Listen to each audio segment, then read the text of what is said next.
Good day guys. Ngayon lang din pala tayo nakapag-upload guys kasi nanganak si Mrs. Nasa 12,200 din na pala yung tinakbo ng ating motor.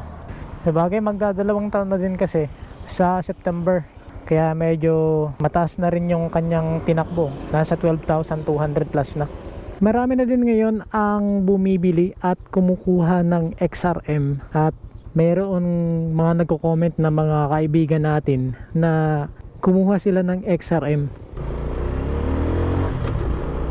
So maganda naman kasi ang XRM, di ba? Isa siya sa pinaka magandang klase ng motor at matipid sa gasolina pati na rin sa maintenance. Kaya kung ikaw ay isa sa bagong nagmamay-ari ng XRM 125, baka ma-experience mo rin ang mga na-experience ko dati na minsan isa rin sa nakakapangamba rin pagka ikaw ay bagong may-ari ng XRM 125. Ang unang-una nang na-experience natin dito guys na medyo nangamba talaga tayo, no? Kasi yung kanyang preno, iniisip ko na baka may diferensya kasi meron tayong tunog na naririnig na parang hindi normal, no? Pero nung ating pinatingnan dun sa kasa, normal lang daw yun. Ganun talaga kapag bago daw. Kasi makapal pa yung mga pads niya, kaya may parang tunog na maririnig tayo. Kaya yun, nawala yung ating pag-aalala. Kaya nga, meron din tayong mga kaibigan na nagtatanong sa atin kung normal din ba daw yung ganong experience dito sa XRM 125 pagdating sa kanyang mga preno.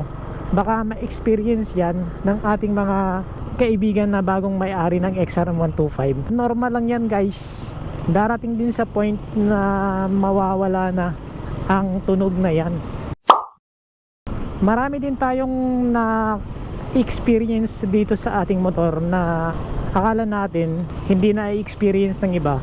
Kaya sure na may experience din ito ng mga bagong may-ari ng XRM 125. Pero ganun pa man guys, hindi ka nagkamali sa pagpili ng XRM na yung dapat kuning motor.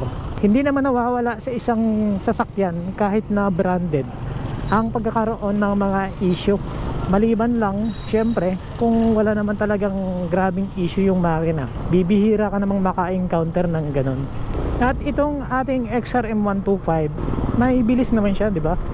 Kaya kapag ka magaan ka, katulad nga ng nabasa kong comment ng mga nakaraan na parang nagwiwigil ang kanyang manubela kapag ka medyo malakas na yung, medyo mabilis na yung takbo niya, maabot na siya ng mga 90. Na experience ko rin yan dito. Doon sa amin meron akong pinapatakbuhan doon na bihira yung mga sasakyan. Nakakapagpatakbo ako ng 100. Dumarating sa point na kapag ka malakas yung hangin, parang gumegewang yung harapan niya. Pero unang-una nang nakikita kong dahilan dyan, kasi syempre medyo hindi naman mabigat itong ating motor, diba? Kaya kapag ka malakas ang takbo mo tapos malakas din yung hangin, lalo na kapag ka magaan ka, siguradong parang magwiwigil yan. Pero yung iba ay hindi naman nakaka-experience ng ganyan. Baka siguro dahil yung iba ay medyo mabigat. Ang ginagawa nga ng iba nating kaibigan ay pinapalowered nila ito, binababa nila para hindi siya masyadong angat, na kapag ka medyo malakas yung takbo mo, hindi siya basta-basta magwiwigil. Ewan ko lang kung effective yung ganong style. At baka maka-experience din kayo guys ng ganitong side mirror. Ang maganda kung may pampalit kayo, palitan nyo na lang.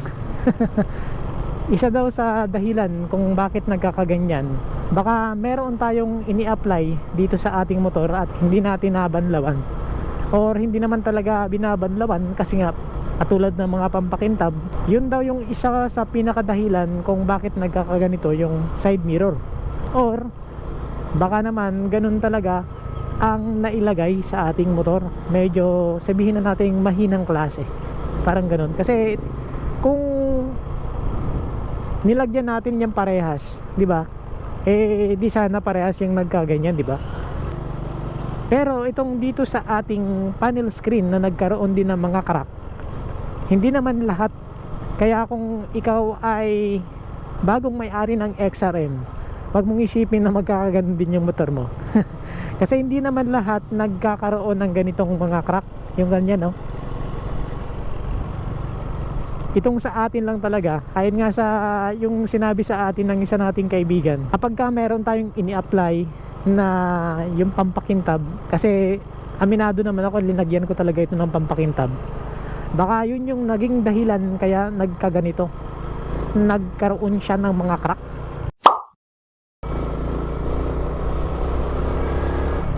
At isa pa sa ating napansin din dito sa ating XRM125, itong kanyang ilaw, may paraan naman para mapaliwanag natin yung ating ilaw, di ba?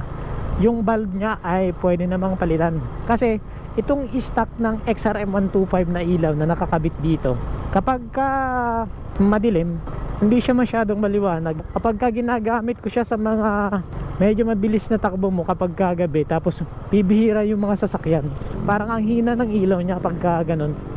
Merong paraan naman para mapalitan natin yung ating ilaw. Pwede naman tayong magkabit ng auxiliary lights kung hindi naman bawal, di ba?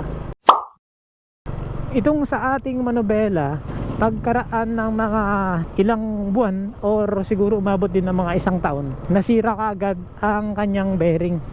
Depende naman siguro sa daanan, guys, no? Kasi kung yung dinadaanan mo naman palagi ay yung ganitong sementado naman palagi, tapos hindi ka naman basta dumadaan sa mga malulubak or bihira kang makadaan doon, kasi pakiramdam ko yun yung isa sa mga reason kung bakit madaling nasira ang aking bearing. Madalas kasi akong umuwi nung mga nakaraan doon sa amin, kaya nung pagbalik ko ganun na yung nangyari. Ang sarap mamasyal dito, napaka-presko ng lugar no?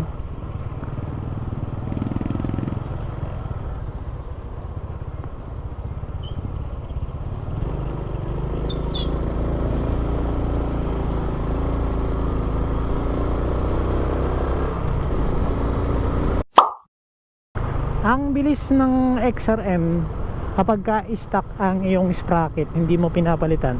Kung para sa akin ay ayos naman, solid naman.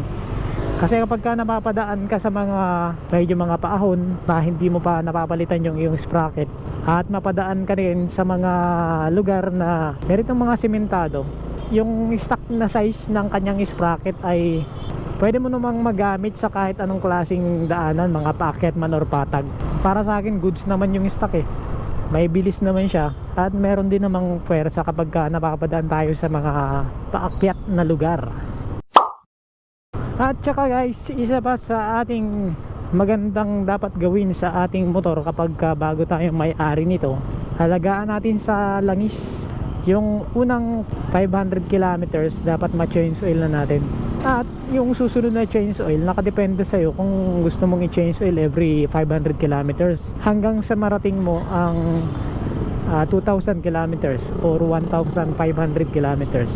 Yung ating ginawa dito sa ating XRM125, sa first 500 ay nag-change oil tayo hanggang sa pangalawang 500, so 1,000. Hanggang sa pangatlong 500, yun sa 1.5, nag-change oil tayo ng 3 beses every 500 kilometers na ating tinatakbo.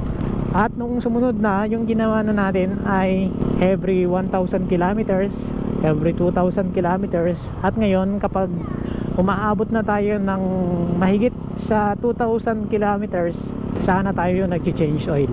At ang ating gamit palang langis, guys, ay ang Shell Advance 10W40. Yun yung ating nakasanayan ng gamitin. Pero noong nag-change oil tayo, nung bago pa lang itong ating motor, yung ginagamit na langis dito ay yung Honda Pro. Yun yung ginagamit na langis dun sa kasa. Pero nung ako na lang yung nag-change oil, kasi madali lang naman, ang ginagamit ko na ay Shell Advance na 800 ml. Yung mga issue na maaari nating ma-encounter dito sa ating XRM125 kapag bago pa lang tayo nagmamay-ari, kung hindi naman talaga doon sa makina, yung bang parang malakas agad na kalansing ng makina, katulad ng ibang napapanood nating video na after ng ilang months pa lang nilang ginamit, nagkaroon na ng issue yung kanilang makina, pero bibihira yung mga ganun. At ayon rin sa iba, baka depende na rin sa paggamit mo. Kasi alam naman natin na ang XRM125, isa sa legendary na motor dito sa Pilipinas, di ba? Solid dahil XRM 125 ang iyong piniling motor.